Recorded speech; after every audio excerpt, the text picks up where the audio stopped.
to, I guess, in theory, our spring college football playoff teams, our field of 12, if you will. So before we get to those, make sure you are subscribed right here.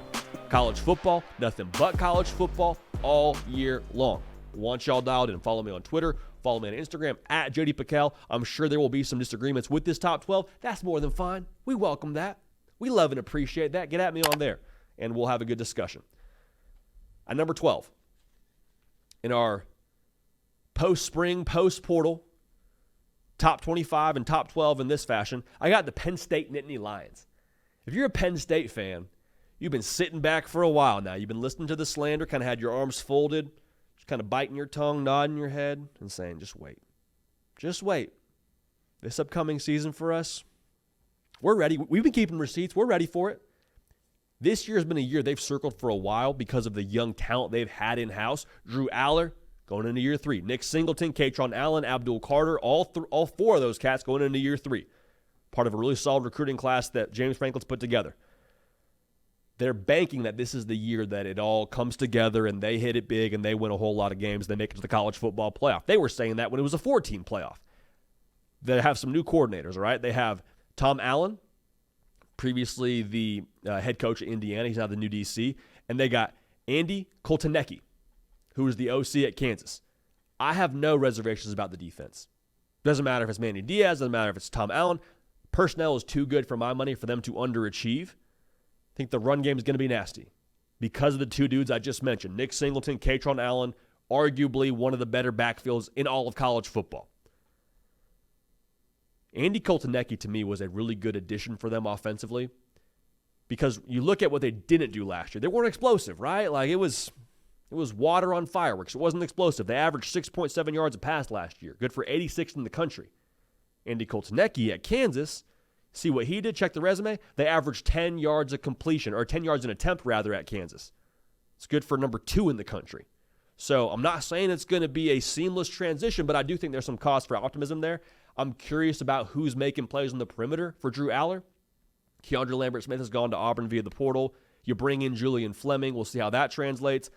Got to have somebody on the outside to make plays for you because I don't think you had that last year. I don't think the scheme did him any favors, but I'm not out on Drew Aller. There's a lot of folks selling Drew Aller stock. I'm not one of them, but I am a little bit more wait and see on what they're going to be. The schedule for Penn State, for the record, not killer. No Michigan, no Oregon. You get Ohio State at home. So I don't hate the way it shapes up for Penn State. For me, they're a top 12 team in the country after spring practice. This was a tough team to rank for me at number 11. I got Florida State. And the reason why they were tough to rank is because you see what Mike Norvell has done his past couple of seasons at Florida State, and you're like, well, hey, are they a top 10 team? I don't think you're wrong if you put them in the top 10. For me, it goes back to how we put this whole top 25 together. It is current ranking for what they are versus projection. Projection is what you're going to be in the future. We're ranking what you are right now. This ranking, to me, with them at 11, is a mix of them having the 83rd returning production in the country, lots of transfers, so those are the negatives in some sense. But then there's the positives that you pair with, well, Mike Norvell, for trusting somebody in the portal, that might be the guy to trust. And then on top of that, the feeling in Tallahassee is they think this is the most talented roster Mike Norvell has had since he's been there.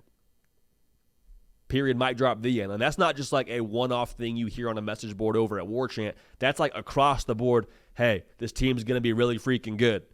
More talent than they've ever had. That's the feeling. Love the defense.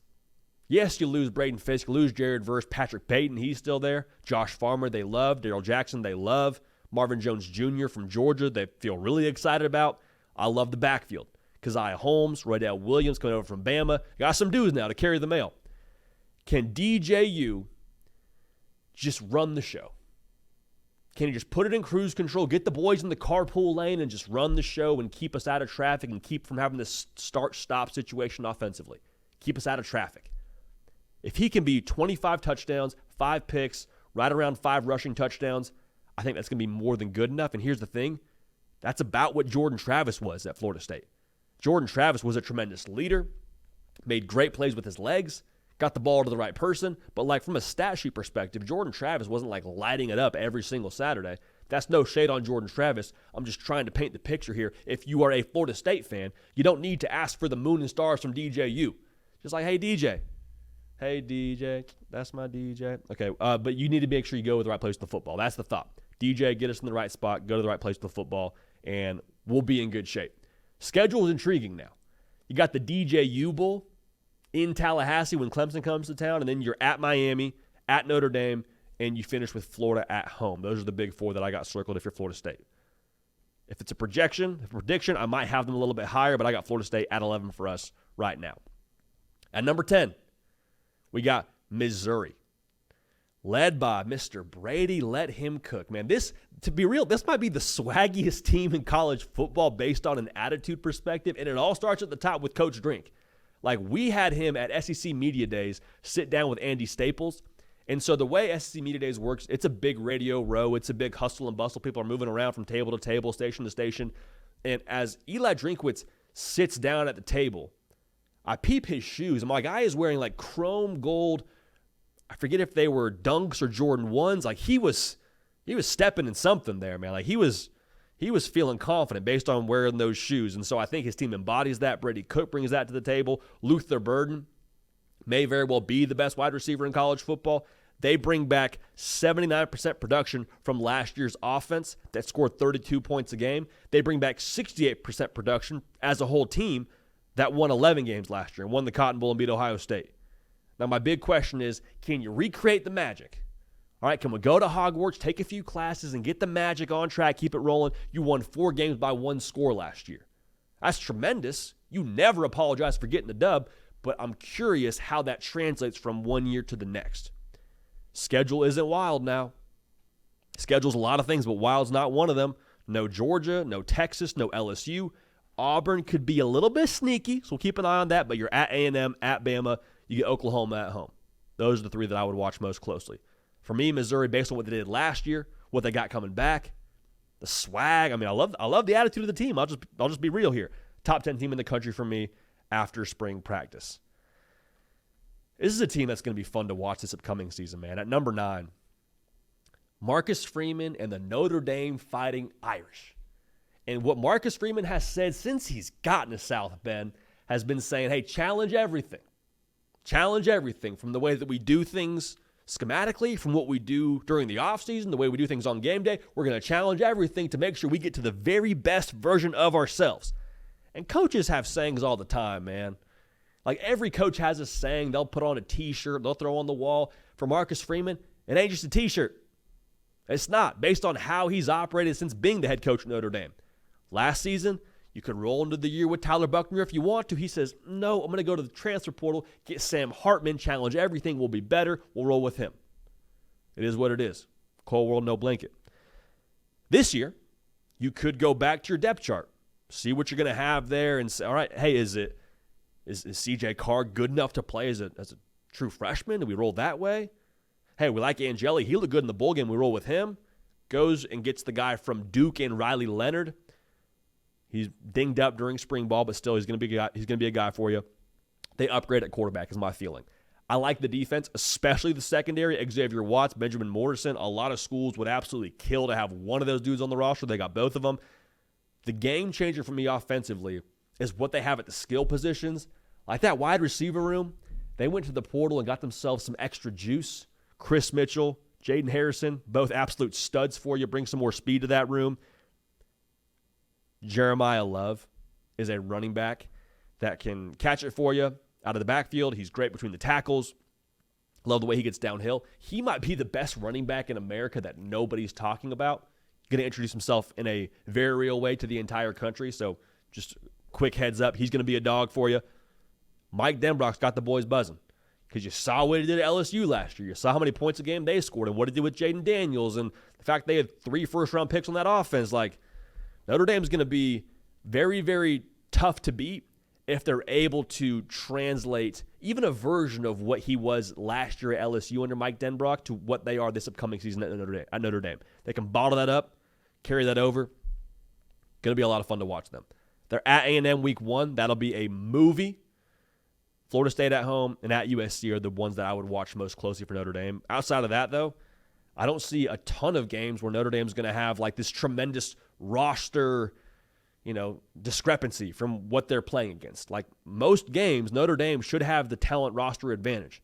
And even in that game against Florida State and A&M and USC, like it's a little bit more comparable. So Notre Dame, to me, a top 10 team in the country after spring. Challenge everything, not just a T-shirt, for Marcus Freeman and company. At number 8, I got Utah. And Utah, to me, is a lot like a Krispy Kreme donut. The more that I look at it, the more that I examine it, the more I like it. Cam Rising, when he's healthy, all he does, walk out there, win conference titles, go to Rose Bowls. Wasn't healthy last year. Brent Keithy wasn't healthy last year. They get both those cats back in the lineup and add them into a roster that was top 20 in returning production from last year. The defense allowed 20 points a game. So they're going to be good on defense. You're going to have, I think, a pretty solid product at quarterback. I would have Utah a lot higher if I knew without a shadow of a doubt what I was getting from Cam Rising. But nonetheless, man, they should be a top 10 team to start the year for us here on this show. Kyle Whittingham has created an absolute machine out there in Salt Lake City. Utah is going to be a force in the Big 12. Like, I would be surprised, I'll say it right now, barring something wildly unforeseen, I would be surprised if we don't see Utah in Jerry World for the Big 12 championship. Now, do they win it? Whole other discussion, but I feel like we should have a pretty good gauge for the floor for Utah, and I think it's pretty high based on all they have returning and based on them getting their quarterback back. Now, at number 7, the Michigan Wolverines. Let's put some respect on the champion's name. I understand that they lose a lot of pieces to the NFL. I understand they lost their head coach to the NFL. But they got a lot of dudes still on this roster that are going to play some very meaningful minutes in the fall that have some hardware to show for their efforts and for what they're going to be in 2024. Donovan Edwards, shouts to him. He's on the front of College Football 25. That's pretty sweet. He's back. Will Johnson, could make a case for him being the best corner in all of college football. He's back. Mason Graham, Kenneth Grant, two-headed monster on the defensive line. They're back. Colston Loveland, arguably the best tight end in college football. He's back. So I understand there's some hesitancy with all the newness, all the new pieces. But even with all the new pieces, all the new production that they're going to have play for them this season, that championship way of doing things, still very much there. And you can tell by the way they put this new staff together. Sharon Moore, hiring Wink Martindale to be his DC. Kind of the same thought process that they previously had under Jesse Minter running that DC last year, or running that defense last year. What they get at quarterback, to me, is the difference between winning 9 football games and winning the Big Ten for the 4th year in a row. Like, it's Alex Orji, it's Davis Warren. We'll see what it is, but if they're able to have an extra gear offensively and they're able to push the ball downfield a little bit more than maybe what they would expect to have, that's going to change the game. Because I feel really confident they're going to be able to go pound the rock, get in a wrestling match with you, make you say uncle, make you submit. But if they can hit you over the top too, that's going to change the entire complexion of how we should view Michigan going into this season. So Michigan, for me, at number 7, heading into 2024. At number 6, this is so weird. This is so weird to talk about this team because of who they don't have as their head coach anymore. Alabama Crimson Tide. The Nick Saban era, we may never see another one like it in all of college football. 17 years of greatness, if you ask me. But they bring in Kalen DeBoer, who is still, I think, one of the best coaches in college football. And I think the offense with Jalen Milroe, it's going to be special. I really do believe that. I understand he's not the same kind of player that Michael Penix Jr. was at Washington. He's a different kind of player than what Jake Haener was at Fresno State under Kalen DeBoer. But Jalen Milroe does a lot of things that are just, quite frankly, unteachable that neither of those dudes were able to do, and that is run the football and be the best athlete on the field when he's back there playing quarterback. And so they're going to still have, I think, a lot of the past concepts that were successful for them at Washington installed for Alabama and for Jalen Milroe. And I think they're also going to make sure they utilize that skill set of Jalen Milroe running the football. Like, you're not having Jalen Milroe playing quarterback for you without having some design quarterback runs baked in there. And I've said this on multiple shows. I'll say it again right now. When you spread out a defense, the way that Kalen DeBoer is going to spread out a defense, you force that secondary and that second level of the defense to make business decisions. Because when I got a slot receiver way out there and I'm the outside linebacker, I cannot effectively play the run game and the pass game. I can't do it. You might be asked to do it. You can't do it effectively. So pre-snap, Jalen Milroe will, one, have a pretty good gauge as to what he's doing with that football. And second, if he does decide to tuck it and run, he's going to have a lot more space to work with, to make some dudes miss, and gash them for a big gain. So I think Alabama offensively will be phenomenal. I feel pretty confident saying that. The defense, it's a question mark to a degree just because it's unproven. You got some young cats on that side of the ball. Does it work quickly? You'd hope so, because you go to Wisconsin week 3. Still got tons of talent. Still got tons of talent that I think could find their footing if they're able to get through that first half of the season with some relative success and get some confidence. Schedule's interesting. I just mentioned at Wisconsin for Big Noon, Gus Johnson and Joel Klatt. It's going to be a lot of fun. Georgia at home. You go to Tennessee, at LSU, at Oklahoma, finish with Auburn at home. For the most part, though, it's going to be a nice little road show for the folks following the Crimson Tide. So Alabama at 6. Nick Saban era has come and gone. It was phenomenal. But Kalen DeBoer now, I don't think you need to just lower your expectations because of the fact that he's, not Nick Saban. You can still expect to compete for national titles and still expect to make the college football playoff. I mean, the guy just did it last year at Washington, for crying out loud. At number 5, I got Ole Miss. And Lane Kiffin watched this transfer portal cycle this past winter, looked at everyone around the table, probably was texting in the group chat with the SEC head coaches, looked at his chips and said, I'm all in. I'm all in, baby, because 2024, they know what they have on that offense. They know they got Jackson Dart for one more year, Trey Harris for one more year. They understand that. I promise you. They're well aware. They're also well aware that head coach at Alabama, Nick Saban, is no longer there. That used to be a final boss level for them. They also understand that it's a 12-team playoff now. So you don't have to win the SEC to make it in the dance, though Ole Miss, I think, will very much so be in that conversation. I love everything about this offense. Jackson Dart, I already mentioned. I think he's going to make a massive jump again from year 2 to year 3, rather, like he made a big jump from year 1 to year 2. Trey Harris is a beast. We already talked about him. You add in Juice Wells, who going into last season was in that discussion for one of the best wide receivers in the SEC before he got dinged up. Got him from South Carolina. The difference with this year's team, because Lane Kiffin's teams have always scored a lot of points. He's always found a way to scheme up some production. The difference with this, though, is Lane Kiffin went out and got some USDA-approved sirloin beef on the defensive line. Princely Umanmielen, call him an outside linebacker, call him an edge, call him whatever you want to call him. He's going to add in their run-stopping efforts. Walter Nolan, one of the best players in the transfer portal, going to be a massive factor for them on the defensive line. They have all the makings, I believe, of a college football playoff team. Are they going to win the SEC? We'll see, but they have all the makings to be a college football playoff team. The schedule, at LSU, Georgia at home, Oklahoma at home, it's tough, but it's not Hunger Games. It's not what Florida's dealing with. So for Ole Miss, I think, again, they have all the makings to be a college football playoff team. Lane Kiffin, all the chips to the middle, all in, baby. 2024, Ole Miss is thinking playoff, and they should be. And I'm all about it. I'm all about it. So that brings us now to our top 4. And I think most people across the country have the same top 4. They probably mix and match where they have these teams in order. But at number 4, I got Oregon. And if I could buy stock in college football head coaches, I would put the crib on Dan Lanning. If I had to start a college football team tomorrow and I couldn't hire Kirby Smart or Brian Kelly, I think I'd hire Dan Lanning. I might hire Dan Lanning just because I think the way that he views college football, the way he views talent acquisition and the importance on the line of scrimmage, he's got it dialed in, man. He's got it dialed in from that Kirby Smart and Nick Saban coaching tree. I love the way this team is built. As I just mentioned, on both sides of the line of scrimmage, they are more than ready for the Big Ten kind of competition they're going to play against. I think they'd actually be okay if they end up seeing an SEC team in the college football playoff. Also love the weapons on the perimeter. Tez Johnson, 1,000-yard receiver. You went out and got Evan Stewart from the transfer portal from Texas A&M, one of the best weapons in college football as well in his own right. He's going to be a factor for you. You went out to the portal and got Derek Harmon to be in the middle of that defensive line. Mateo Uiagalelei off the edge. Jordan Birch off the edge. Big Derek Harmon in the middle. That's going to be a very scary sight when we get to the fall. Jabbar Hamid, he gave you fits last year at Washington. You say, hey, Jabbar, why don't you come play for us? You look good in green. He's now in Eugene. He's going to be a factor for them at corner. The difference with Oregon and why they're in my top 4. I mentioned the roster. It's a massive part of it. You can have a nice car.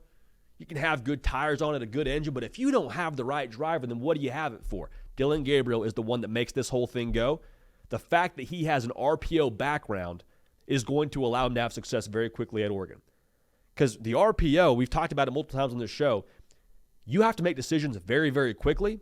And Dillon Gabriel has had to do that throughout his career in this scheme. He's familiar with it, but also he's had a lot of experience playing college football. My guy's going into year 6, and more power to him.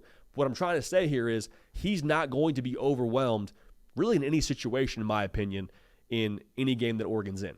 Now, there's some high pressure, of course, throughout the course of this season for Oregon in different games. October 12th, when Ohio State comes to town, comes to mind as that high-pressure situation. But I think Dillon Gabriel has more than enough ability to get Oregon to where they want to and expect to go their first year in the Big Ten. At number 3, I got Texas. And Steve Sarkisian, man, he's just getting started. He's just getting started. Like, there's some thought now that Texas's last season was maybe a little bit of a fluke, and Texas, they're going to come back down to earth. I don't see it. I get you lost Adonai Mitchell, and you lost Byron Murphy, Devondre Sweat, you lost Xavier Worthy. I get all that. But the way that Steve Sarkisian has built this roster, they're built to go and do the same thing they did last year, in my opinion. Will they be as good on the defensive line? It's asking a lot to have 2 All-Americans at the defensive tackle position. Still got Alfred Collins up there. They're going to ask a lot of him. They feel like they are better at the second and third level of that defense compared to last season to help pick up the slack. And anytime Steve Sarkisian has the ingredients offensively to cook, like, good luck everybody else. They went and got Silas Bolden from Oregon State, went and got Matthew Golden from Houston, went and got Isaiah Bond from Alabama. Like, he's got some pieces. Amari Niblack from Alabama. He's got some pieces now to cook. And so I have a hard time believing that Steve Sarkisian isn't going to acclimate those guys into this offense effectively. And then you got a quarterback going into his 3rd year at Quinn Ewers, who I think is going to be one of the best quarterbacks in college football, and you hope and pray he can stay healthy. October 19th against Georgia in Austin is going to be absolutely fascinating. I cannot wait to watch that game. It's going to tell us a lot about both rosters. But right now, I think Texas, the way they're built, the way they're trending, the culture that's been built internally at Texas as well, they're no longer this, oh, woe is me, poor culture kind of attitude at Texas. You saw the way they responded last year after the loss to Oklahoma and how they responded after losing Quinn Ewers and being able to fight and scratch and claw and find different ways to win ball games. I'm very excited about Texas this year. They are number 3 for me in our top 25 heading into 2024. Now at number 2, and I'll pause right here. I could see you having an argument for either one of these teams as the number 1 team in the country. I understand that. Now, with that being said, we stand on business on this show, so we feel pretty confident in our ranking here with these top 2. And number 2, I got Ohio State. Ryan Day's not messing with y'all, man. Ryan Day's heard all the slander, heard all the talk, all the jokes. He hears all of it. And all he did this past portal cycle was go out into attack mode. Quinshon Judkins, come play for us. Caleb Downs, come play for us. Caleb Downs, the best player in the transfer portal. You didn't even really need Caleb Downs if we're going to keep it a buck. You bring back pretty much everyone from last year's defense that was one of the best units in the country. You didn't really need to go to Quinshon Judkins. You had Travion Henderson, but they add some more depth, and they're going to be a force running downhill. You bring in Will Howard, who you definitely didn't need, quote-unquote, to add, because you had your starting quarterback coming back in Kyle McCord if you wanted him. They're continuing to push the envelope. They get what it's about. It's no secret. They understand that the standard is national title or bust. It's what comes with being Ohio State. It comes with that logo that you put on your gear every single day. I think they upgraded at quarterback. I really do. I know there's some thought that Kyle McCord and Will Howard are kind of the same player. I don't see that at all from an experience standpoint, from a mobility standpoint. And then also, I think it's fair to assume that Will Howard could be a whole lot better than he was at Kansas State with a better play caller in Chip Kelly right there and having better weapons around him with Emeka Egbuka, Jeremiah Smith, that backfield I just mentioned. Like, I think Will Howard could be set to have his best season as a college football player. And that, to me, would signal Ohio State is probably playing for a national title. So it's not a prediction, but I think right now Ohio State is one of the best teams in all of college football. We got them at number 2 in our post-spring top 25. So that just leaves one team here. That just leaves one team.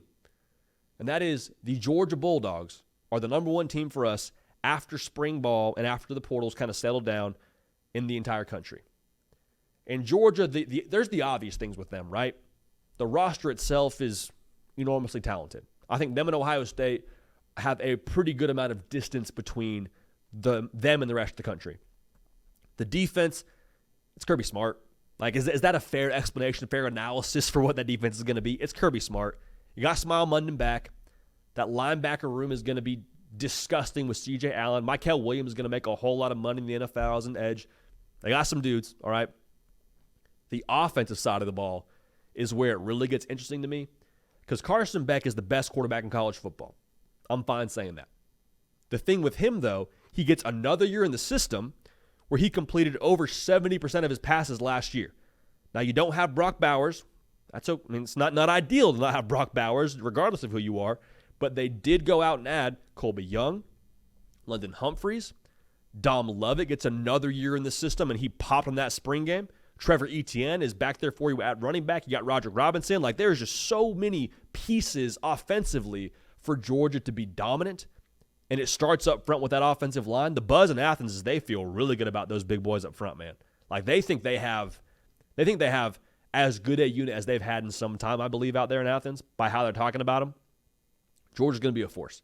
And the scary thing about Georgia going into 2025, and I don't know if you factor this so much into the ranking with them being number one right now, but when you start to predict Georgia in the future, I would factor in the reality that they're not coming off of their third national title in a row. Like, they missed on their expectation last year. Didn't win the Natty, didn't win the SEC.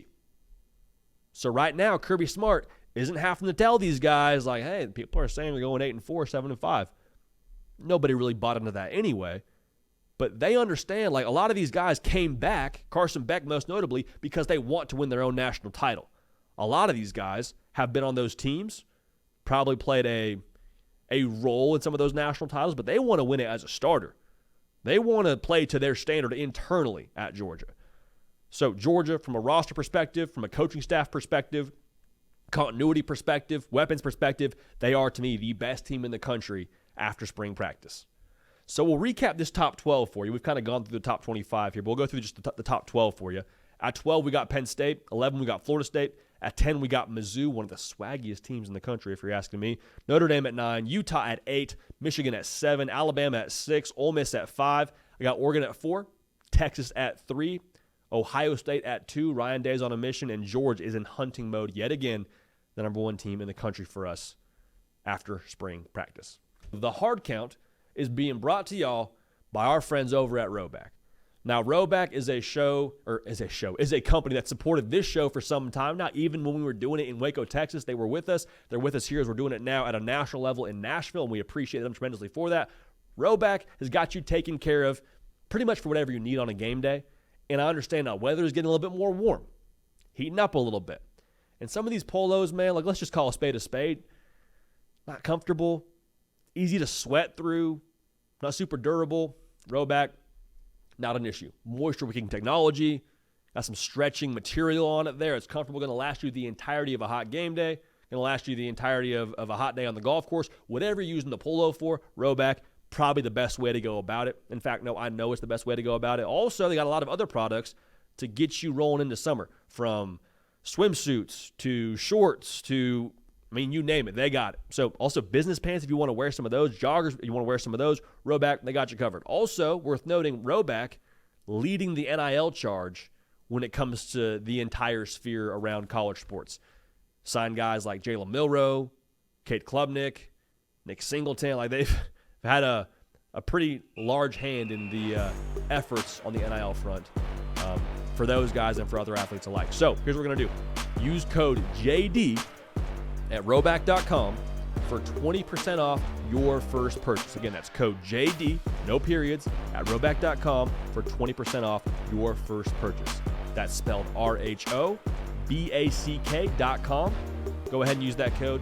Save yourself some money, and get yourself something nice to get rolling here as we get through the spring and into the summer. Hey y'all, thanks so much for watching. Subscribe to the channel here to make sure you don't miss an episode of The Hard Count. Also be sure to check out other videos on the On3 YouTube channel.